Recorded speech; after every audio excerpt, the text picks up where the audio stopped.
हैं, क्योंकि एक सीट सोनीपत की कही जा रही है कि कांग्रेस के लिए है। सोनीपत में जो एग्जिट पोल में हम देख रहे हैं, ये एग्जिट पोल के हमारे पहले ही बीजेपी के नेताओं के बयानों में था। कविता जैन को लेकर कहा गया, बहुत सारे और कार्यकर्ताओं को लेकर कहा गया, अधिकारियों और कर्मचारियों पर तो अलग आरोप लगे हैं, लेकिन खुद बीजेपी की तरफ से, खुद पूर्व सीएम की तरफ से, सीएम की तरफ से कहा गया है कि ऐसी गड़बड़ी है, ये रिपोर्ट आ रही है, भितरघात हुआ है, फिर बैठक भी करनी पड़ी। आपको लगता है कि ये बड़ी वजह हो जाएगी? देखिए, चुनाव के समय में हर पार्टी ने विपक्ष में या पक्ष में हर छोटे से छोटे मुद्दे को बड़ा राई को पहाड़ बना के दिखाया गया है। वोटर की आज की तारीख में वोटर बहुत समझदार है, वो हर चीज़ को समझता है कि क्या सच है, क्या ठीक है, क्या गलत है। वोटर जो है बड़ा सोच समझ के वोट देने वाला है, किसी के बहकावे में आने वाला नहीं है। निश्चित रूप से जैसा कि चर्चा का विषय चल रहा है कि 3 सीटों पे कांग्रेस का पलड़ा भारी है। मैं आपकी बात से सहमत हूँ, कांग्रेस पार्टी का पलड़ा भारी है, लेकिन चुनाव का परिणाम तो अभी ईवीएम में बंद है, जो 4 तारीख को आने के बाद ही पता लगेगा।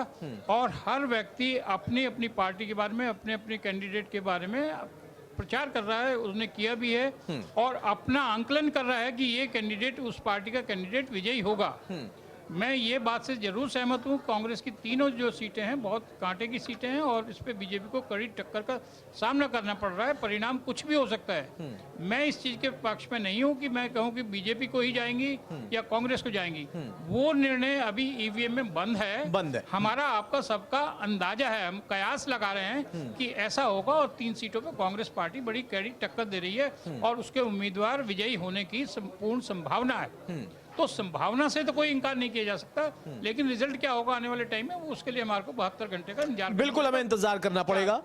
हाँ, 4 तारीख को परिणाम दूध का दूध पानी का पानी हो जाएगा, और हम निश्चित रूप से जान पाएंगे कि हमारे कौन कौन से कैंडिडेट, किस पार्टी के, कांग्रेस के, बीजेपी के या अन्य दलों के कौन कौन से उम्मीदवार इस इलेक्शन में विजयी हुए। 2024 का चुनाव जो है, जहां तक है 2014 और 19 से हट करके, 2014 में बीजेपी पार्टी के पास कुछ मुद्दे थे, 2019 में राम जन्मभूमि का मुद्दा था, मेन 370 धारा का था। ये बहुत अहम सवाल थे जो भारतीय नागरिकों के हृदय से जुड़े हुए थे। तो वो मुद्दे 2019 के उसमें जो पूरे हो गए। अब 2024 की जो बात हो रही है, मोदी की जो सरकार जो बात कर रही है, वो विकास की बात कर रही है कि हमने पिछले 10 वर्षों में ये कार्य करा, और अगले 5 वर्ष में आने में हम ये करेंगे। हमारी उन्नति की स्पीड ये रही, अभी तक हमने इस तेजी से विकास करा, और आने वाले टाइम में इस तेजी से और तीव्र गति से विकास होगा। तो जनता के बीच में जो एक युवा वर्ग के बीच में रोष देखने के लिए आया, वो रोजगार के प्रति आया। रोजगार, अच्छी से अच्छी तालीम हासिल करने के बाद, अच्छी एजुकेशन तालीम करने के बाद युवा वर्ग रोजगार की तलाश में रहा। रोजगार जो हम आज की तारीख में मानते हैं, वो हम सरकारी नौकरी की बात कर रहे हैं कि सरकारी नौकरियों का जितना वादा किया गया था, उतनी सरकारी नौकरियां मुहैया नहीं करा पाई। लेकिन आज अगर हम किसी भी देश की उन्नत इकोनॉमी को, अर्थव्यवस्था को देखते हैं, अगर अमेरिका का देखें, इंग्लैंड, फ्रांस या किसी भी देश को देखते हैं, तो ज़्यादा से ज़्यादा क्षेत्रों में प्राइवेटाइजेशन है।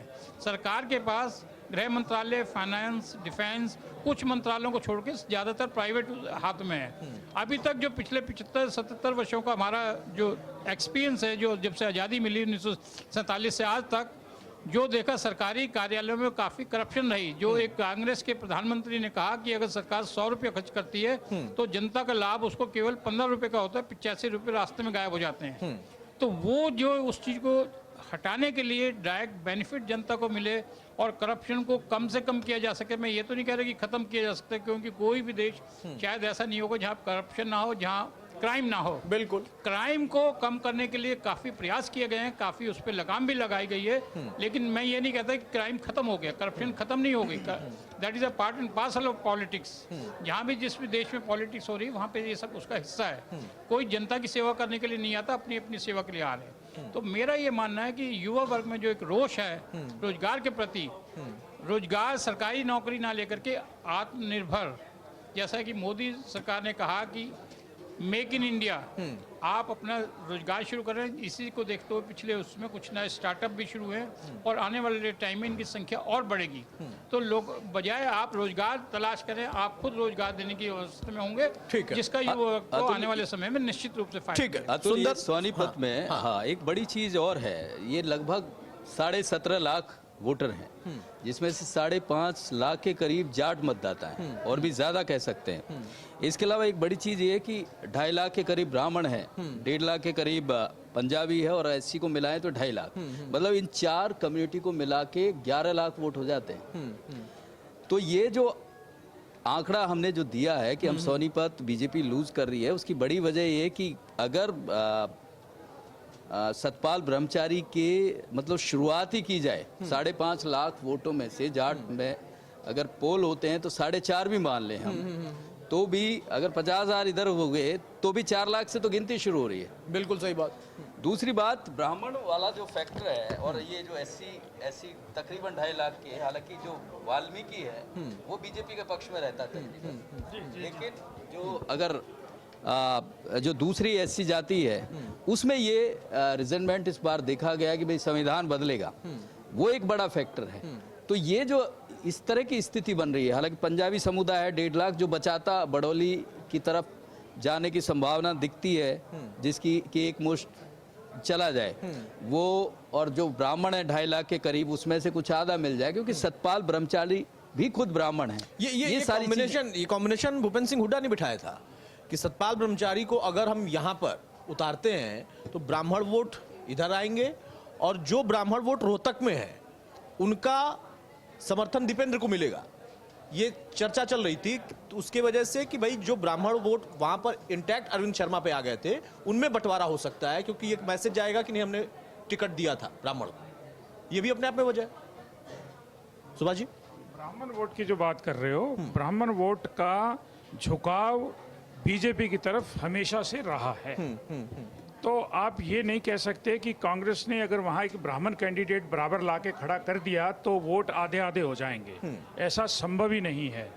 जिस प्रकार जाट मतदाता का हम मान के चलते हैं कि समर्थन कांग्रेस को गया है और उसकी मेजॉरिटी, मतलब अधिकतम वोटों की बात कर रहा हूं कि वो उधर गया, तो इधर आप अधिकतम वोट मान के चलिए कि ब्राह्मण वोट चाहे सोनीपत का है, चाहे वो रोहतक का है या पूरे हरियाणा का है, वो वोट पूरी तरह से तो नहीं पर ज्यादातर वोट जो है बीजेपी को वोट हुआ, पोल हुआ। ठीक है नैना साहब, सोनीपत पे क्या कहेंगे? जैसे कि 25 मई को मैंने एक चर्चा की थी, वो बहुत महत्वपूर्ण फैक्टर है। वो फैक्टर ये है कि कांग्रेस ने पहली बार एक ऐसा एक्सपेरिमेंट किया है रोहतक सोनीपत लोकसभा सीट पे, कि इससे पहले तक जितने भी कैंडिडेट आते थे वो सोनीपत जिले से आते थे।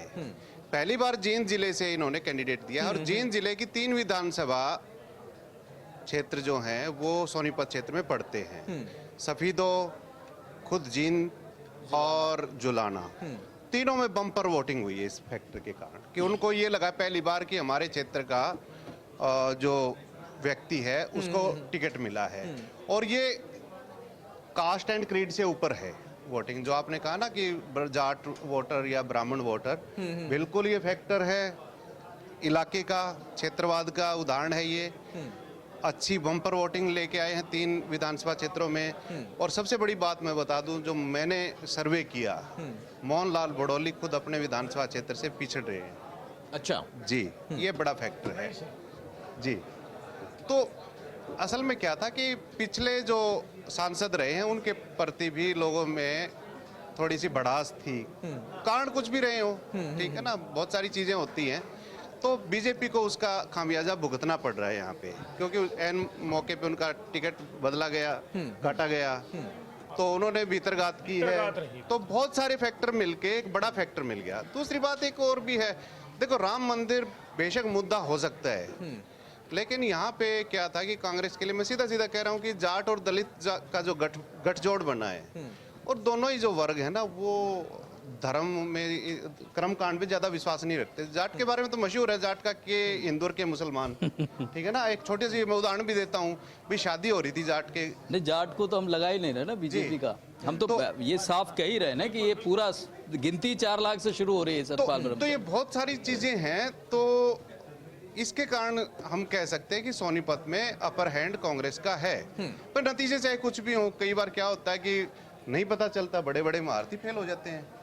लेकिन जो हवा है, जो टेम्परेचर है, नैरा साहब ने बिल्कुल सही बात कही है, क्योंकि पिछली बार की स्थिति की बात करें तो जींद, जुलाना और ये सफीदो, एक बड़ी बेहतर लीड रमेश कौशिक को मिली थी, और इस बार ये जींद का जो डिस्ट्रिक्ट है ये निश्चित रूप से इस बात को, क्योंकि गांगोली गांव से ही आते हैं, सफीदो हल्के में पड़ता है सतपाल ब्रह्मचारी का, तो उस लिहाज से वहाँ का इलाके का होना, ये क्षेत्रवाद, ये चीज़ें बड़ी मैटर करती हैं, ट्रेवल करती हैं साथ साथ, तो इस चीज़ का असर दिखा। दूसरी एक बड़ी चीज़ और भी थी कि कहीं ना कहीं ये मैसेज दिया कि सतपाल ब्रह्मचारी की जो इमेज है, जब हरियाणा का व्यक्ति उनसे मिलने जाता तो ये एक मैसेज देने की कोशिश की, या वास्तव में इस तरह की स्थिति होगी कि उन्होंने दलितों को मंदिर में ही नहीं आने दिया। ये एंड मोमेंट पे जिस तरह की बात होती है कि एक दो दिन में जो खेल बदलता है, जो ये नैरेटिव बन जाता है कि भाई इस तरह की स्थिति होगी, ये पूरा नैरेटिव बना हुआ था इस चुनाव में कि जाट साथ नहीं है, सिख साथ नहीं है, मुसलमान इसके लिए साथ तैयार नहीं थी। है, हाँ, ऐसी साथ नहीं है। एक मैं और बात इसमें जोड़ना चाहूंगा, अगर आप 2019 के लोकसभा चुनावों का आफ्टर पोल गिनती की गई थी, उसमें सब मुसलमान ने तो वोट दिया ही नहीं था, मतदाता ने। उसके बाद जो सबसे कम वोट दिए थे बीजेपी को, वो जाटों के थे। बीजेपी को वोट नहीं मिले पिछली बार, मुसलमानों के सबसे कम। और उसके बीजेपी इस बात को भी जानती है, सारी पार्टियां जानती है, ऐसा नहीं तैयार था कि ये हमारा मत नहीं, मतदाता उस नहीं पर, उस पर फोकस भी नहीं था। है। उस पर फोकस सबसे बड़ी बात यह, सोनीपत से जो वर्तमान विधायक है मुस्लिम है, हाँ, कांग्रेस के विधायक है वो मुस्लिम है। मुस्लिम कैसे हैं वो? सुरेंद्र जी मुस्लिम हैं? आप चेक करना। ये अंदर की बात बड़ी बता नई है। चीज बता दी। ठीक है, सिरसा सिरसा सिरसा को आप कैसे देखें, क्योंकि कहा जा रहा है कि कांग्रेस की तरफ से एक बड़ा लीडर उतारा गया वहां पर, जो बीजेपी के लीडर हैं वो भी कभी कांग्रेस से बहुत अंदर तक ताल्लुक रखते थे, बड़ी जिम्मेदारी थी, वो अलग बात है कि लाठियां चल गई, लेकिन अब इस बार वोट कहां पड़ा? देखिए, मैंने पहले भी कहा कि वोटर जो फ्लोटर वोटर, एक तो आपके पार्टी के वोटर्स हैं जिसने सोच लिया कि मैंने कांग्रेस पार्टी को देना है, उसने कांग्रेस को देना है, बीजेपी वाले ने बीजेपी को देना है। और क्षेत्रीय पार्टियां जो हैं, छोटी छोटी पार्टियां जो पिछले 2 चुनावों में नजर नहीं आ रही थी, वो भी थोड़ा उभर करके आई, कुछ वोटर उनकी तरफ भी बटे जरूर हैं। और कांग्रेस का वोटर बड़ा स्ट्रॉन्ग कैंडिडेट है, जैसा हम चर्चा का विषय भी है, तीनों सीट पर कांग्रेस के तीनों कैंडिडेट बड़े मजबूत कैंडिडेट हैं और उनकी जीतने की पूरी संभावना है। मैं आपकी संभावना को नकार नहीं रहा। मैं कहता हूँ रिजल्ट हमारा 4 तारीख को ही आएगा। हम अतुल, एक और बड़ी चीज आ रही है जो बिल्कुल ठीक कह रहे हैं आशुतोष जी, बात पूरी कर लीजिए, कि ये जो जिस तरह से लगातार बड़ी बात कही है कि लगातार हर सीट पे कड़ा मुकाबला है। ये जो कड़े मुकाबले की अगर हम बात करें, फरीदाबाद में भी इस तरह की चर्चा आई कि उनके आने से एकदम महेंद्र प्रताप जी के आने से एकदम माहौल बदल गया। हाँ, तो ये मैंने ये कहा कि अब जो जीत का अंतर होगा, पहले जिस तरह से लाखों का जीत का अंतर होता तो मार्जिन वो कम होगा, कम। मार्जिन बदलेगा, बिल्कुल सहमत। मार्जिन बदलेगा। बिल्कुल ठीक अगर 7 सीटें हम बीजेपी की मान करके चल रहे हैं तो 7 सीटों पर मार्जिन ऑफ विक्ट्री जो होगा that will be different than the previous election. So समीकरण सारे के सारे बदल रहे हैं और कांग्रेस के बड़े सशक्त उम्मीदवार उतारे हैं। जो भी उतारे, कांग्रेस पार्टी ने सबसे बड़ी अच्छी बात करी है कि कांग्रेस के कैंडिडेट का चुनाव बहुत अच्छे उस पर किया गया है। And these are the candidates who can take the seat बिल्कुल आउट ऑफ बीजेपी। ये अतुल, अगर बात करें ना पलवल, हतीन पलवल और ये परथला, ये जो फरीदाबाद लोकसभा आप अच्छे से जानते हैं, यहाँ बात करें मुस्लिम बड़ा फैक्टर है। चाहे हतीन की बात करें, हतीन में भी काफी मुस्लिम आ जाता है, हतीन सब फरीदाबाद में भी आ मेवात का जाता एरिया है, है। मेवात का एरिया है। 2.5 लाख के करीब मतदाता ऐसा है मुस्लिम का, जिसका ये मान के चल रहे हैं कि वो एक मुश्त, वो जाहिर सी बात है बीजेपी भी मानती है और कांग्रेस भी। इसलिए ये गुजर मुस्लिम, ये फैक्टर, वो जो जाट सेंटीमेंट है, किसानों वाला सेंटीमेंट कहिए इसको, और आदर कि जाट कहे, लेकिन एक बात यहाँ है फरीदाबाद में कि जो जाट सेंटीमेंट रोहतक, सिरसा, जींद, झज्जर यहाँ दिखता है, वो फरीदाबाद में एक सॉफ्ट कॉर्नर रखता है मोदी के प्रति भी और बीजेपी के प्रति भी। तो अगर बात करें हम, फरीदाबाद शहर पड़ता है, पलवल शहर पड़ता है, ये एक ऐसी लीड है जो कृष्णपाल को आगे रखेगी ही। और एक बड़ी चीज, ये शर्मा जी बड़े अच्छे से जानते हैं फरीदाबाद को, कि गुजर वोटर काफी तादाद में है, बिल्कुल काफी तादाद में है। उसका महेंद्र प्रताप के आने से बट जाना, ये एक बड़ा फैक्टर, जो ये जो कांटे की टक्कर की बात कर रहे हैं आशुतोष जी लगातार, वो दरअसल ये चीजें हैं। जो कांटे की टक्कर बताते हैं।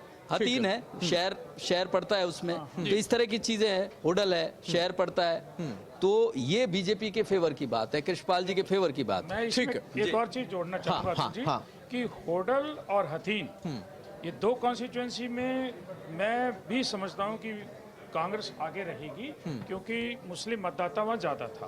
उसके बाद पलवल में वो लीड घटती नजर आ रही है, जो वहां से कांग्रेस लेके आ रही है दो कॉन्स्टिट्यूएंसी से, वो पलवल में घट जाएगी, पृथला में बराबर हो जाएगी, और उसके बाद बल्लभगढ़, बड़कल, फरीदाबाद शहर और NIT, NIT और तिगांव, इनमें लीड बढ़ रही है। ठीक वहाँ है, घटती ठीक है। गई। सुभाष जी, हम तो ये सिरसा- कितने सिरसा- सिरसा पर जिक्र नहीं, कर ये रहे थे। लीड अगर शर्मा जी के हिसाब से कितनी लीड आप मान के चल रहे हैं? क्योंकि पहले ये वो वाली तो नहीं है, हाँ। पर आप लीड मानिए कि आप बहुत ही बुरी स्थिति भी अगर मान के चले, ये बात तो फरीदाबाद में, निश्चित है कि जीत का जो मार्जिन होगा, लीड विन और लूज जो है, that will B at a very narrow margin. 1 lakh के आसपास, इस चीज को हम 6.25 clear मान लाख लें कि वाला। लाखों का मार्जिन था और मार्जिन विल बी रिड्यूस। जो लाखों में था वो शायद इस बार लाख तक पहुंच जाए, बड़ी बात हो।